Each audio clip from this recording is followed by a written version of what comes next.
इसका first chapter हम start करने लगे। फर्स्ट चैप्टर में सबसे पहले जो मेन बात है वो है जी, इस चैप्टर का नाम था गैसेस एक्सचेंज,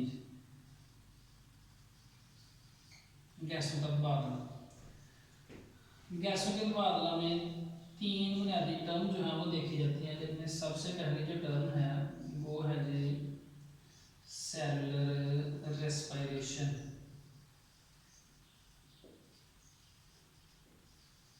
सेलुलर रेस्पिरेशन में ये नाम से ज़ाहिर है कि ये कैसा काम है जो सेल के अंदर होगा। अब रेस्पिरेशन क्या है? रेस्पिरेशन एक एनर्जी यील्डिंग प्रोसेस है। ये एक एनर्जी यील्डिंग प्रोसेस है। ये कैसा प्रोसेस है कि जिस प्रोसेस के जरिए एनर्जी बनती है। अब ये जो एनर्जी इस प्रोसेस के जरिए बनती है वो एनर्जी कहलाती है एटीपी एनर्जी, और एटीपी एनर्जी को हम इस्तेमाल करते हैं सेलुलर एक्टिविटीज़ के लिए। इस सेल ने जो भी काम करना होता है उसके लिए उसको एटीपी चाहिए होती है, तो वो एटीपी बनाने का जो बुनियादी अमल है वो सेलुलर रेस्पिरेशन है। अब ये जो सेलुलर रेस्पिरेशन है ये अमल होता है विद इन सेल, सेल के अंदर होता है। सेल के अंदर इसको परफॉर्म करने के लिए, इस अमल को चलाने के लिए एक स्पेशल ऑर्गेनेल होती है, एक स्पेशल ऑर्गेनेल है सेल के अंदर जिसके अंदर ये सेलुलर रेस्पिरेशन का अमल होता है। उस ऑर्गेनेल को हम कहते हैं जी माइटोकॉन्ड्रिया। माइटोकॉन्ड्रिया ये एक ऑर्गेनेल है, माइटोकॉन्ड्रिया। इस ऑर्गेनेल के अंदर ग्लूकोज का मॉलिक्यूल होता है। ये ग्लूकोज का मॉलिक्यूल है C6H12O6। जब ये मॉलिक्यूल साइटोप्लाज्म से इस माइटोकॉन्ड्रिया के अंदर आता है तो फिर इस माइटोकॉन्ड्रिया के अंदर ऑक्सीजन भी होती जाती है। अब ये ऑक्सीजन जब माइटोकॉन्ड्रिया में जाती है तो इस ग्लूकोज के मॉलिक्यूल को ये कम्प्लीटली ऑक्सीडाइज कर देती है। जब ये कम्प्लीटली ऑक्सीडाइज करती है तो फिर माइटोकॉन्ड्रिया के अंदर दो बाई प्रोडक्ट बनते हैं, एक कार्बन डाइऑक्साइड बनती है, दूसरा इसके अंदर पानी बनता है, और तीसरी जो मेन चीज़ इसके अंदर बनती है वो एटीपी एनर्जी है। इस एनर्जी को हासिल करने के लिए ये सारा का सारा प्रोसेस जो है वो सेल को चलाना पड़ता है, इसलिए इस अमल को हम कहते हैं सेलुलर रेस्पिरेशन। अब इसकी मुकम्मल जो है वो हम इक्वेशन लिखते हैं कि ये ग्लूकोज का एक मॉलिक्यूल है, इसको ऑक्सीजन की मौजूदगी में कम्प्लीटली ऑक्सीडाइज किया जाता है तो कार्बन डाइऑक्साइड बनती है, पानी बनता है, और साथ बनती है एटीपी एनर्जी। अब ये एनर्जी बुनियादी एनर्जी है, इसको इस्तेमाल करके सेल ने अपने काम सारे अंजाम देने होते हैं। अब ये कार्बन डाइऑक्साइड सेल के अंदर जो बनती है, माइटोकॉन्ड्रिया के अंदर जो बनती है, ये फालतू होती है, ये बेकार होती है, ऑर्गेनिज्म को इसकी ज़रूरत नहीं होती। तो फिर ऑर्गेनिज्म क्या करते हैं, इस कार्बन डाइऑक्साइड को रिलीज कर देते हैं, बाहर खारिज कर देते हैं। जब ये कार्बन डाइऑक्साइड बाहर खारिज होती है तो हमारी बॉडी के अंदर चूंकि जो मेन एजेंट है वो ग्लूकोज है जिससे हमें एनर्जी मिलनी है। अब ग्लूकोज को ऑक्सीडाइज करने के लिए ऑक्सीजन की जरूरत होती है, ये ऑक्सीजन हमें हासिल करनी पड़ती है, ये ऑक्सीजन हमें लेनी पड़ती है अपने इन्वायरमेंट से, अपने माहौल से। जब हम माहौल से ऑक्सीजन हासिल करते हैं और कार्बन डाइऑक्साइड हम रिलीज कर देते हैं, कार्बन डाइऑक्साइड हम खारिज कर देते हैं। अब इनटेक करना oxygen, intake of oxygen and giving out of carbon dioxide is called gases exchange. बात आपको बेटा समझ आ गई होगी कि गैसों का तबादला क्यों जरूरी है। गैसों का तबादला इसलिए जरूरी होता है कि गैसों का तबादला जब तक हम नहीं करते हमारी बॉडी के अंदर एनर्जी नहीं बनती। एनर्जी को हासिल करने के लिए हमें ऑक्सीजन लेनी पड़ती है, इसलिए लेनी पड़ती है कि ग्लूकोज के मॉलिक्यूल की मुकम्मल ऑक्सीडेशन हो जाए। जब ये कंप्लीट ऑक्सीडाइज होगा, इसकी जब कंप्लीटली ऑक्सीडेशन होगी तो इस अमल को ऑक्सीडेशन के अमल के बाद जो हमारे पास प्रोडक्ट बनेगा वो एटीपी एनर्जी होगी। अब ये दोनों बाई प्रोडक्ट हैं, दोनों की हमारी बॉडी को ज़रूरत नहीं होती। वाटर है समटाइम वो एक्स्ट्रा अगर हमारी बॉडी में हो तो वो यूरिन निकल जाएगा और या स्वेट पसीने के लिए निकल जाएगा। तो ये कार्बन डाइऑक्साइड जो है ये हम ब्रीथिंग के लिए बाहर निकालेंगे, बाहर निकाल देंगे। जब ये हम ये बाहर निकालेंगे कार्बन डाइऑक्साइड तो हम फ्रेश ऑक्सीजन एनवायरनमेंट से लेंगे। अब ऑक्सीजन लेना और कार्बन डाइऑक्साइड खारिज करना ये कहलाता है गैसेज एक्सचेंज। और ये इस गैसेज एक्सचेंज की डेफिनेशन है गैस की intake of oxygen and giving out of carbon dioxide is called gases exchange. अगली बात जिसमें हम मेन टर्म की बात कर रहे थे सेलुलर रेस्पिरेशन की, तो सेलुलर रेस्पिरेशन क्या है? Cellular respiration it is a process, ये एक प्रोसेस है। कौन सा process? It is a process in which glucose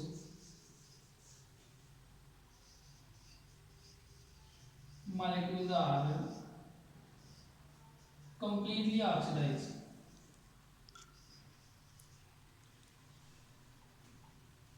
ये वो प्रोसेस है जिसमें ग्लूकोज के मॉलिक्यूल मुकम्मल ऑक्सीडाइज होते हैं। और फिर क्या होता है, दूसरी बात क्या होती है, and energy transform into ATP. अब इस सेलुलर रेस्पिरेशन के अंदर दो बड़े काम होते हैं। सबसे पहले जो ग्लूकोज का मॉलिक्यूल होता है वो मुकम्मल ऑक्सीडाइज होता है, मुकम्मल टूटता है। जब वो टूट जाता है, अब यहाँ पे ग्लूकोज का मॉलिक्यूल मुकम्मल टूटा है, अब इसके जो ग्लूकोज के मॉलिक्यूल के अंदर जो CH बॉन्ड है, इन बॉन्ड के अंदर जो एनर्जी है ये एनर्जी ट्रांसफॉर्म हो गई है ATP की सूरत में। जब ये मुकम्मल ऑक्सीडाइज हुआ है तो कार्बन डाइऑक्साइड बनी और पानी बना। ये एक सेलुलर रेस्पिरेशन था और ये जो नीचे डेफिनेशन थी ये गैसेज एक्सचेंज की थी। अगली अहम बात ये थी इसमें इस टॉपिक के अंदर ब्रीथिंग।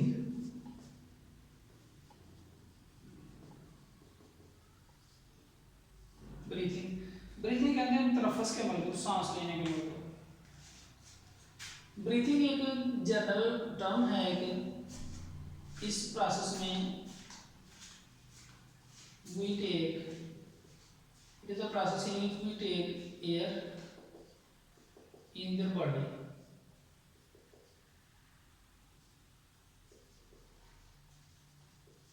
इस समय हम हवा को अपने जिस्म में लेके जाते हैं। क्यों लेके जाते हैं? इसलिए लेके जाते हैं कि so that we get oxygen, इसलिए कि हम इसमें से ऑक्सीजन हासिल कर सकें। क्यों? क्योंकि जो हवा है, हवा जो होती है ये मिक्सचर ऑफ गैसेस, ये मिक्सचर ऑफ गैसेस है, ये गैसों का एक मजमूआ है। तो पूरी हवा को हम अपनी बॉडी में लेके जाते हैं, इसलिए लेके जाते हैं कि इससे हम ऑक्सीजन हासिल कर सकें। और फिर इस हवा को हम गिविंग आउट, इस हवा को हम बाहर खारिज करते हैं। गिविंग आउट इसलिए खारिज करते हैं कि हम इसमें से कार्बन डाइऑक्साइड को बाहर खारिज कर सकें। एक छोटा सा प्रोसेस था आज का ब्रीथिंग का। अब ब्रीथिंग और रेस्पिरेशन के अंदर बुनियादी फर्क है। सेलुलर रेस्पिरेशन और ब्रीथिंग, इसके अंदर फर्क है बुनियादी। पहली बात, सेलुलर रेस्पिरेशन जब भी आपने फर्क इसमें लिखना है तो सबसे पहले आपने इनकी डिफाइन का फर्क लिखना है। सेलुलर रेस्पिरेशन की डेफिनेशन लिखेंगे आप लोग। सेलुलर रेस्पिरेशन की डेफिनेशन लिखी है कि ये वो प्रोसेस है कि जिसमें CH बॉन्ड में ग्लूकोज मुकम्मल तौर पे CH बॉन्ड ऑक्सीडाइज होते हैं। CH bond are oxidized and energy transformed into ATP।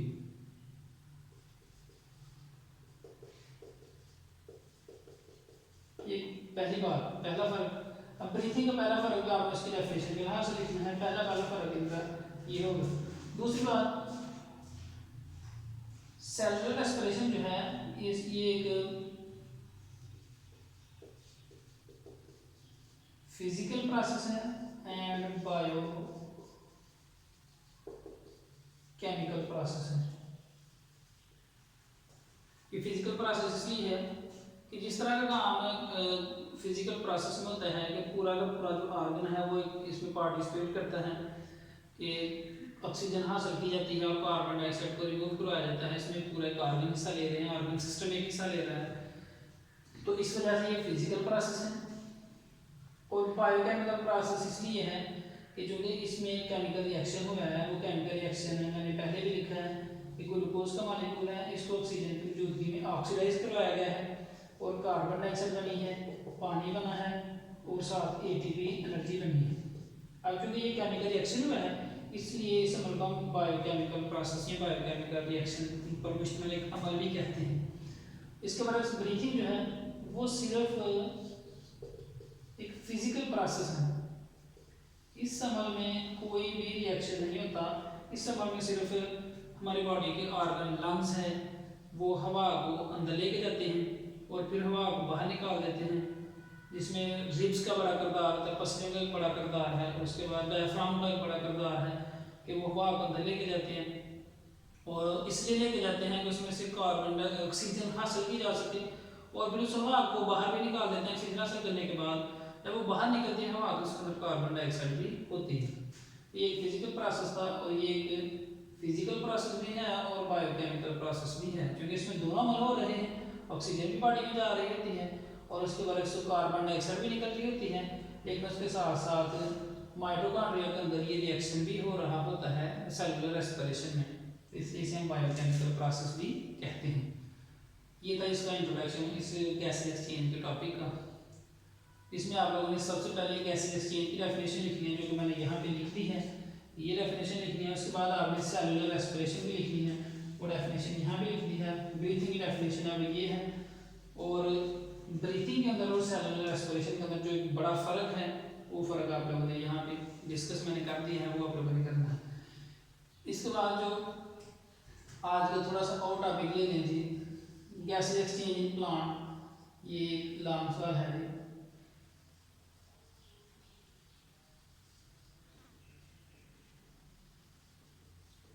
Gases exchange in plant में गैसेज का तबादला। प्लांट में गैसों के तबादले के लिए कोई स्पेशल सिस्टम नहीं होता, मतलब कि इसमें गैसों के तबादले के लिए ना तो आर्गन होता है, आर्गन एंड आर्गन सिस्टम, कोई मुनज़्ज़म निज़ाम जो है वो इसमें नहीं होता गैसों के तबादले के लिए। पौधे के जिस्म का हर हिस्सा जो है उसने अपने तरीके से गैसों का तबादला करना होता है। जो मेजर प्लांट बॉडी हैं वो हम देखते हैं कि किस तरह अपने हिस्से जो हैं उनके वो गैसों का तबादला करते हैं। सबसे पहले हम बात करते हैं जी लीव की, लीव्स पत्ते हैं। दूसरा हिस्सा इनका है जी स्टेम है। तीसरे हिस्सा इनका रूट, और इसके साथ साथ ही रूट का जो इमेच्योर हिस्सा होता है, बाहरी हिस्सा, वो रूट हेयर्स। ये इससे अपने अपने तरीकों से अपना अपना इनका मैकेनिज्म है, अपना अपना इनका तरीका है गैसों का तबादला करने का। तो सबसे पहले हम देखते हैं लीव्स के गैसों का तबादला कैसे करेंगे। जो लीव्स हैं, पत्ते जो हैं, इन पत्तों के अंदर होते हैं मेसोफिल सेल्स। अब मेसोफिल सेल्स के दो तीन बड़े काम हैं। सबसे पहले इनका काम होता है कि ये स्टोर करते हैं एयर को, दूसरा ये स्टोर करते हैं food and water, storage organ के तौर पर भी ये काम करते हैं। तीसरी बात, मेसोफिल सेल का जो तीसरा बड़ा फंक्शन है, ये करवाते हैं फोटो सिंथेसिस भी, और ये करवाते हैं रेस्पिरेशन भी। मेसोफिल सेल जो पत्ते के अंदर होते हैं वो फोटोसिंथेसिस भी करवाते हैं और रेस्पिरेशन भी करवा रहे होते हैं। इसके अलावा ये फूड को भी स्टोर करते हैं समटाइम, क्योंकि इसके अंदर बड़ा सा एक लार्ज वैक्यूल होता है, उस वैक्यूल के अंदर ये चीज़ों को स्टोर भी करते हैं। अब जब डे टाइम होता है, डे टाइम जब सुबह का वक्त होता है, तो मेसोफिल सेल जो पत्ते के अंदर होते हैं वो दोनों प्रोसेस चला रहे होते हैं। मतलब कि पहला प्रोसेस वो फोटोसिंथेसिस का भी चला रहे होते हैं, फोटोसिंथेसिस। फोटोसिंथेसिस एक वो अमल है, वो प्रोसेस है, वो तरीका है कि जिस तरीके के जरिए पौधे अपनी खुराक तैयार करते हैं, मतलब कि पौधे बनाते हैं ग्लूकोज। ये चैप्टर नंबर 7 में 9th क्लास में हम लोग पढ़ चुके हैं पहले फोटोसिंथेसिस के बारे में। इस समय में ग्लूकोज तैयार होता है। दिन के वक्त पौधे ग्लूकोज भी तैयार कर रहे होते हैं बिकॉज सनलाइट प्रेजेंट होती है, सूरज की रोशनी मौजूद होने की वजह से दिन के वक्त पौधे फोटोसिंथेसिस का अमल भी करते हैं, और उसके साथ साथ पौधे अमल कर रहे होते हैं रेस्पिरेशन का। कौन सा अमल कर रहे होते हैं? रेस्पिरेशन का। फोटोसिंथेसिस भी हो रही होती है और रेस्पिरेशन भी हो रही होती है। फोटोसिंथेसिस जो एक अमल है, इसमें कार्बन डाइऑक्साइड हिस्सा लेती है, इसमें पानी हिस्सा लेता है और ये खुराक बन देती है पौधे की। इसमें सनलाइट है और इसमें मेन पिगमेंट जो होता है वो क्लोरोफिल है। ये चार चीज़ों की मौजूदगी में पौधे अपना ग्लूकोज बना लेते हैं C6H12O6। लेकिन इसके साथ साथ पौधे बाई प्रोडक्ट के तौर पर बनाते हैं ऑक्सीजन भी। अब देखें ग्लूकोज बनाने के लिए पौधे ने पानी जलों से जज़ब किया। अब ये जो कार्बन डाइऑक्साइड है, ये कार्बन डाइऑक्साइड मेसोफिल सेल तक पहुंची है, तो ये पौधे के पत्ते के अंदर जो लोअर एपिडर्मिस होती है पत्ते की, उस लोअर एपिडर्मिस के अंदर छोटे छोटे सुराख होते हैं, उन सुराखों को हम कहते हैं स्टोमेटा। तो ये स्टोमेटा के जरिए पत्ते में दाखिल होगी, मेसोफिल सेल तक पहुंच गई। अब मेसोफिल सेल के पास कार्बन डाइऑक्साइड पहुंची है, स्टोमेटा के जरिए पानी जलों के जरिए पहुंचा, ग्लूकोज बन गया। लेकिन ग्लूकोज के साथ एक चीज़ बनी है ऑक्सीजन, जो कि बाई प्रोडक्ट है, जो इजाफी है। जब दिन का वक्त होता है तो फोटोसिंथेसिस का अमल भी हो रहा होता है और रेस्पिरेशन का अमल भी हो रहा होता है।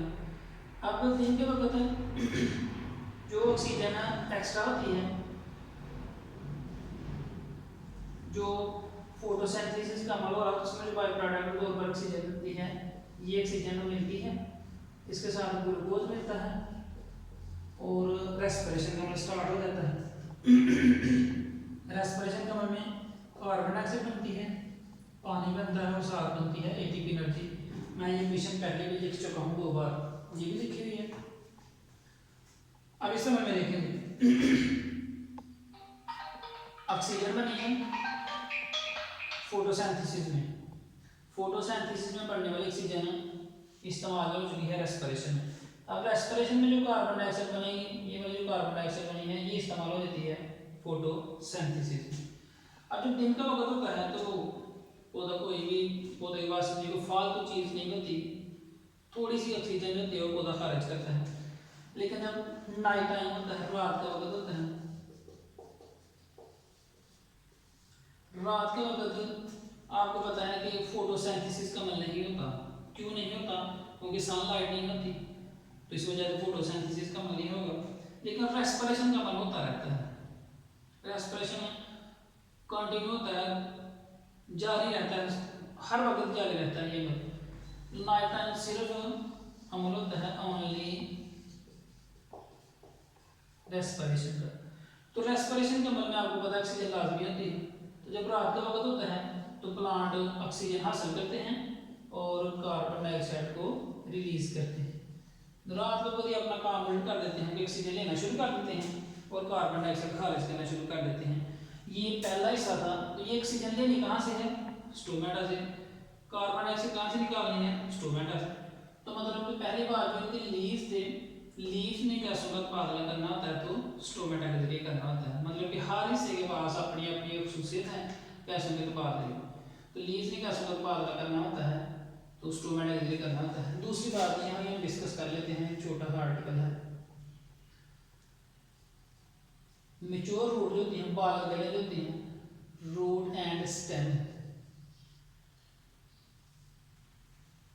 जड़ और तना, जो बालक जड़ें और तना होता है, इसकी सारी की सारी जो ये कवर होती है, कवर्ड विद बार्क, इसको ना डंपा होता है, इसको ये ढकी होती है छाल से, छिलके से ये ढकी होती है। तो ये जो बार्क होती है, छाल होती है, ये इम्परवियस होती है, इसमें से ना तो ये बार्क होती है, ये अपने अंदर से ना तो गुजरने देती है गैसेस को, गैसेस एंड वाटर, पानी और गैसों को ये छाल अपने अंदर से कभी भी नहीं गुजरने देगी। हाँ, इस बार के अंदर, इस छाल के अंदर बार हैव टीनी पोर्स, इस बार के अंदर ना छोटे छोटे सुराख होते हैं।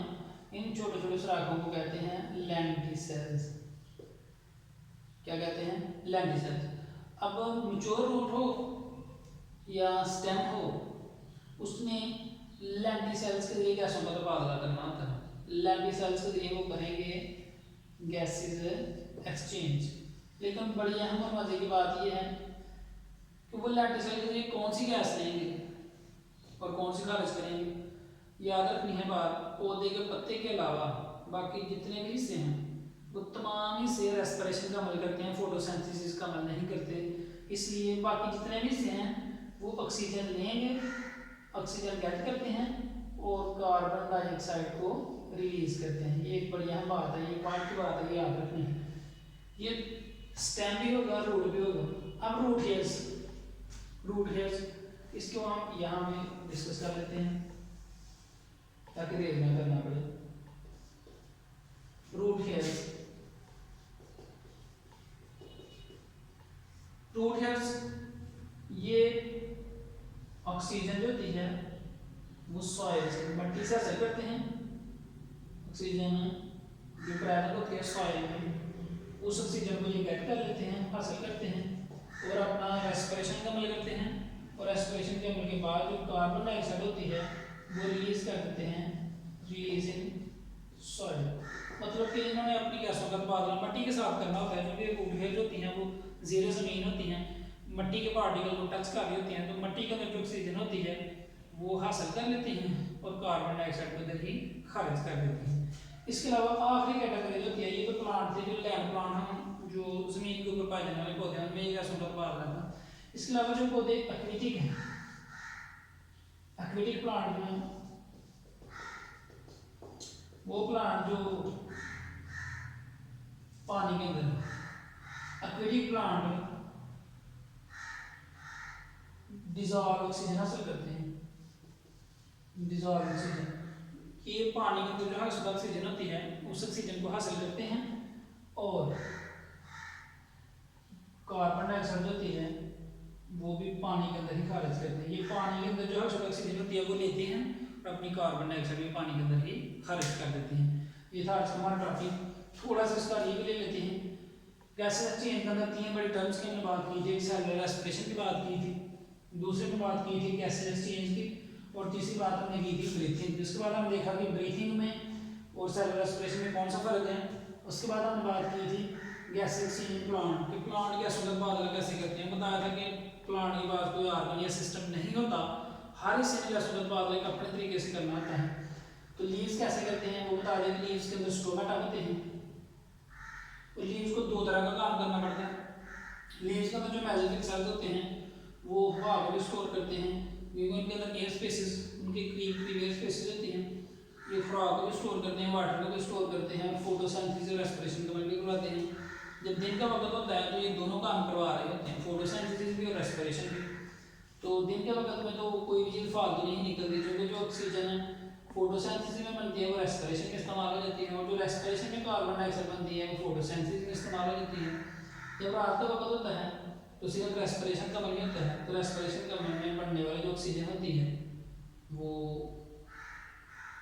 रेस्पिरेशन के अमल में ऑक्सीजन की जरूरत होती है, ऑक्सीजन एनवायरनमेंट से ले लेते हैं और कार्बन डाइऑक्साइड होती है वो एनवायरनमेंट में छोड़ देते हैं। इसलिए जो बड़े लोग हैं वो कहते हैं कि रात के वक्त दरख्तों के नीचे नहीं सोना चाहिए। उसकी वजह क्या होती है कि रात के वक्त वो भी सेम मैकेनिज्म बना रहे होते हैं कि ऑक्सीजन हासिल कर लेते हैं, कार्बन डाइऑक्साइड छोड़ देते हैं। जब वो कार्बन डाइऑक्साइड छोड़ेंगे तो पौधों के नीचे कार्बन डाइऑक्साइड की कंसंट्रेशन ज़्यादा हो जाएगी। कार्बन डाइऑक्साइड की कंसंट्रेशन ज़्यादा होने की वजह से दम घुटता है और उसके नतीजे में डेथ भी हो सकती है। ये था पौधों का।